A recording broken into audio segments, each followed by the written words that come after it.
Anda menyaksikan segmen Kreatif kembali bersama rekan saya Wiki Adria. Ya betul, dan di Kreatif kali ini kami akan membahas mengenai jago marketing di era digital. Sudah tersambung melalui video conference ada Mas Fadil Aditya Edwin, beliau adalah digital marketer dan juga founder kampusmarketing.com. Selamat pagi Mas Fadil. Selamat pagi Kak Wiki, Kak Prisa. Terima kasih sudah bergabung bersama kami Mas Fadil. Gimana sih Anda melihat permintaan dunia kerja akan talent marketing kayaknya makin signifikan ya, atau seperti apa? Wah, kalau sekarang luar biasa sekali ya, kita lihat perkembangan digitalisasi. Dari mungkin zaman radio, televisi, sekarang internet, bahkan ada metaverse yang didukung juga dengan artificial intelligence. Tapi kalau kita lihat secara umum mungkin 5-7 tahun ke belakang, setiap perusahaan, apalagi perusahaan rintisan atau startup, pasti mereka akan membutuhkan talent-talent marketing ini. Ya baik mungkin seorang advertiser, ada web developernya, ada copywriternya, apalagi content creator. Apalagi nih semenjak pandemi ya, di 2-3 tahun belakang, kita dipaksa untuk memang mempercepat go digital ini. Dengan juga munculnya peluang-peluang pekerjaan baru seperti di TikTok ada live streamer yang luar biasa. Bahkan nggak cuma individu doang, tapi juga artis-artis sekarang masuk tuh ke live streamer. Ada juga performance marketing dan apalagi sekarang artificial intelligence itu ada peluang kerja baru sebagai prompt writer yang bahkan kabarnya gajinya sampai miliaran. Jadi setiap perkembangan digitalisasi pasti ada peluang-peluang baru yang muncul. Tinggal bagaimana kita sebagai individu nih mengambil kesempatan peluang tersebut, mengasah skill kita sesuai dengan kebutuhan dunia kerja saat ini. Oke, bagaimana sih kualifikasi talent marketing yang diinginkan dunia kerja saat ini? Apakah memang cukup nyambung lah antara skill yang dimiliki oleh SDM lah ya yang di Indonesia terkait dengan marketing dan juga yang market dunia kerja harapkan? Baik Kak Wiki, kalau kita lihat zaman dulu mungkin ya, perusahaan-perusahaan rata-rata pasti melihat bagaimana lulusan dan jurusan dari seseorang tersebut, individu tersebut. Sedangkan sekarang kebanyakan perusahaan, bahkan termasuk perusahaan sendiri, saya sendiri, apalagi perusahaan rintisan, itu kita nggak peduli bagaimana lulusannya, jurusan apa, tapi bagaimana skill yang dia miliki, portofolio dia, terus pengalaman-pengalaman dia, dan tentunya rasa tanggung jawab dia terhadap perusahaan nantinya. Jadi kita selalu mengutamakan yang namanya skill saat ini. Makanya individu sekarang ya, saya harapkan jangan fokusnya bagaimana mencari peluang kerja, tapi bagaimana meningkatkan skill apalagi di dunia digital marketing saat ini. Ketika kita memiliki skill tersebut, ya insya Allah kita lah yang akan dicari perusahaan-perusahaan besar nantinya, seperti itu. Oke, harapannya adalah kita lah yang dicari oleh perusahaan-perusahaan besar. Nah, talent marketing yang diinginkan dunia kerja dari pengamatan Anda tuh yang seperti apa sih sebenarnya? Baik, seperti yang saya sampaikan tadi ya, bahwasanya kita butuh teman-teman ini, talent-talent yang tentu memiliki skill di bidangnya masing-masing. Dan tentu harus ditunjukkan dari kerja nyata dan terbukti. Mungkin bahasa sekarang harus memiliki rekam jejak terlebih dahulu atau portofolio, sehingga bisa meningkatkan kepercayaan bagi perusahaan-perusahaan termasuk perusahaan saya sendiri. Sesuai dengan kebutuhan untuk perkembangan perusahaan. Apalagi di dunia digitalisasi saat ini itu banyak banget peluang-peluang. Kalau dalam digital marketing saya sebutnya menjadi sebuah tubuh digital marketing, yang mana mungkin pemiliknya adalah seorang digital marketer yang strategis. Ya, yang strategis ini butuh orang-orang jago dalam teknis seperti tadi, mungkin di bidang iklannya, mungkin konten kreatornya, websitenya, dan segala macamnya. Seperti itu. Dan lantas kampus marketing bagaimana caranya untuk bisa agar teman-teman ini punya rekam jejak begitu ya? Karena kan perusahaan besar Anda katakan tadi pengennya tuh yang punya rekam jejak. Benar banget ya. Kampus marketing itu saya dirikan dari 2017. Dulu namanya masih kelas pengusaha.online. Saya dirikan karena memang keresahan saya sendiri, sulitnya mendapatkan akses karena saya dari kampung sejunjung Sumatera Barat, itu nama daerahnya. Itu mendapatkan akses kelas-kelas. Kalau dulu ikut workshop harus bayar ratusan ribu bahkan jutaan. Nah, ketika saya googling, ada nih kelas-kelas online seperti itu ya.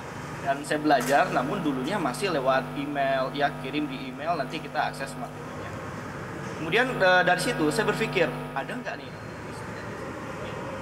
akses dalam bentuk website yang mana teman-teman bisa akses secara lifetime untuk belajar tadi. Makanya alhamdulillah waktu itu kita ciptakan kampus marketing, dulu masih Blogspot, sekarang sudah memiliki sistem membership sendiri, yang mana di kampus marketing kita menyesuaikan kebutuhan-kebutuhan permintaan pasar saat ini, permintaan perusahaan. Makanya di kampus marketing kita ada beberapa kelas seperti ya ada kelas Google Ads, Facebook Ads, TikTok marketing, ya content creator, web developer dan macam-macam. Dan harapannya dari kelas ini nggak cuma mereka bisa dapat akses materi, tapi kita menyediakan suatu wadah untuk konsultasi. Bahkan boleh langsung private WhatsApp dengan mentornya, sehingga mereka tidak merasa ditinggali lagi itu, tapi benar-benar dibimbing dengan mentornya secara langsung. Ya, metode pembelajarannya seperti apa tuh, Mas Fadil? Baik, setiap teman-teman yang nantinya daftar di kampus marketing, kita sudah menyiapkan suatu membership area, dan member-member bisa mengakses membership dan materi dalam bentuk video dan grup Telegram. Serta tadi yang saya sampaikan bahwasannya setiap member itu nggak cuma dapat akses materi, kemudian nggak cuma dapat akses grup, ya, karena kewalahan ya biasanya kalau di grup kita harus rebutan chat gitu. Maka kita kasih pembeda sedikit untuk wadah konsultasi, di mana setiap mentor yang ada itu kita sediakan untuk private chat WhatsApp lah dengan member-member, sehingga benar-benar mereka ini bisa curhat apa sih masalah mereka saat ini. Karena kalau di grup biasanya rebutan lah gitu ya. Baik, lantas apa saja sih, seperti apa para mentor-mentornya, rekam jejaknya seperti apa? Ingin tahu siapa saja pengajarnya, kualitasnya begitu. Ya, seperti yang tadi ya saya sampaikan bahwasannya tentu nggak cuma member yang bisa menciptakan rekam jejaknya, tapi kita butuh mentor yang sudah memiliki rekam jejak tadi, yang sudah terbukti, nggak cuma nanti menyampaikan sekedar teori atau motivasi.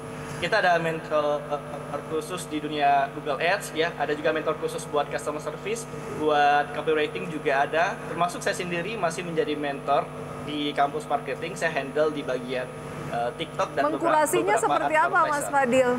Mengkurasi para mentor ini, apakah mengkurasi para mentor ini, apakah punya rekam jejak di perusahaan ABC atau seperti apa? Ada dua biasanya. Pertama adalah kita cek pengalaman mereka, dan pengalaman itu kita cek dari portofolio mereka, seperti sosial media. Jadi mentor-mentor yang ada di kampus marketing itu rata-rata sudah memiliki sosial media yang bahkan followernya di atas 50.000. Karena dari sini juga bisa mendongkrak, membantu nantinya member-member kita untuk memotivasi, gitu ya. Dan juga mentor ini nggak cuma nanti dari materi kelas, tapi dari media sosial dia bisa memberikan akses-akses gratis lah gitu, konten-konten gratis untuk mendukung mereka yang belum menjadi member. Berarti influencer juga bisa ya? Justru memang kita lebih mengedepankan mentor yang memang sudah masuk ke dunia konten kreator juga. Baik. Oke, mereka juga adalah yang cukup ahli di bidang marketing dan juga sudah terbiasa untuk menerapkan strategi-strategi marketingnya begitu ya. Oke, masih ada satu segmen Mas Fadil, kita akan lanjutkan usai jeda berikut ini, dan pemirsa tetap bersama kami akan segera kembali. Ya, kami masih berbincang bersama Mas Fadil Aditya Edwin, digital marketer dan juga founder dari kampusmarketing.com. Biaya ataupun range biaya untuk kelasnya itu di berapa, Mas Fadil? Baik, biaya untuk akses materi di kampus marketing itu insya Allah sangat terjangkau sekali, mulai dari 99.000 sampai 390.000, kecuali ada beberapa yang dikhususkan untuk expert marketer perusahaan gitu ya. Beda ya individu antara perusahaan nantinya. Bahkan yang di kelas 99.000 itu kita juga sudah bekerja sama di beberapa provider atau platform seperti penyedia hosting gratis gitu. Jadi ketika teman-teman sudah akses ke kelasnya, mereka nggak perlu biaya lagi untuk praktek, tapi kita sudah kasih wadah yang bekerja sama dengan provider hosting sebagai contoh salah satunya untuk menyiapkan hosting gratis sebagai wadah untuk teman-teman bikin web jualan nantinya. Jadi seperti itu. Oke, nah sudah berapa banyak apa istilahnya ya? Pesertanya lah Pesertanya sampai dengan saat ini, yang animonya bagaimana?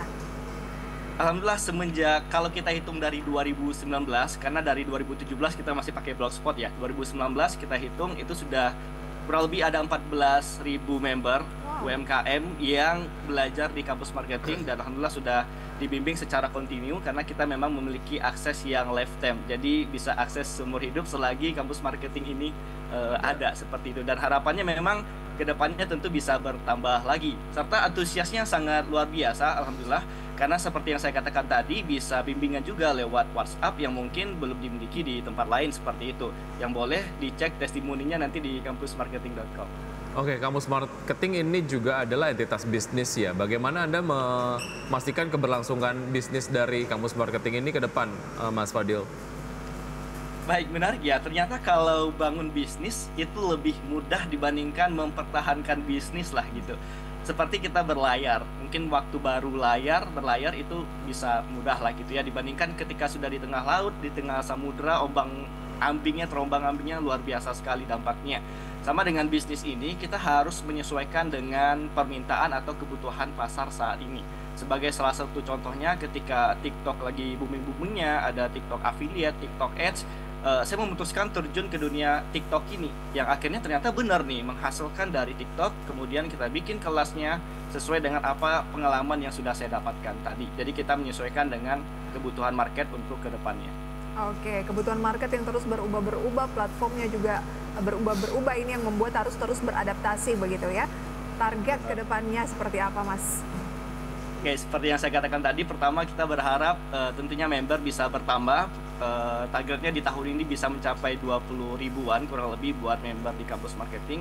Kemudian kita harapkan juga Kamus Marketing tidak sekedar menjadi wadah untuk belajar nantinya, tapi juga ada kerjasama di perusahaan lain, sehingga kita bisa membuka peluang kerja juga ya, akses sebagai jembatan untuk teman-teman langsung memiliki pekerjaan. Tapi daripada itu kita lebih fokus bagaimana nanti teman-teman di sini bukan sekedar masuk ke dunia kerja, tapi benar-benar bisa membangun usahanya sendiri, atau yang bagi yang sudah punya usaha bisa mengembangkan usahanya sendiri seperti itu. Baik, semoga semakin banyak insan-insan marketing di Indonesia begitu ya, yang memang secara kualitas akan sangat-sangat baik. Mas Fadil, terima kasih sudah bergabung bersama kami. Sukses untuk Anda, sampai jumpa. Selamat pagi, Terima Mas kasih, Fadil. Kak Vicky.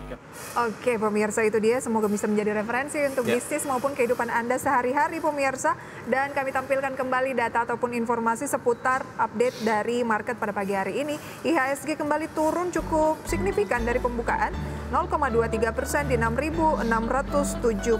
Dan dapat Anda cermati di layar untuk saham-saham top gainers. Ya, untuk saham-saham top gainers diantaranya adalah ada Mets, ada Pani, DILD, kemudian ada BRMS, DOH, Dewi, GoTo, BRIS, BBCA, dan juga Antam.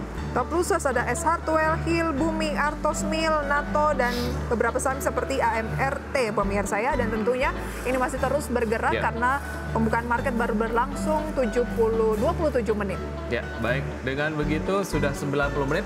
Kami menemani Anda dalam Power Breakfast. Dan pemirsa, semoga pembahasan pada pagi hari ini bisa menjadi referensi sumber informasi untuk Anda. Saya Prisa Somodatu. Saya Wiki Adrian. See you in the morning.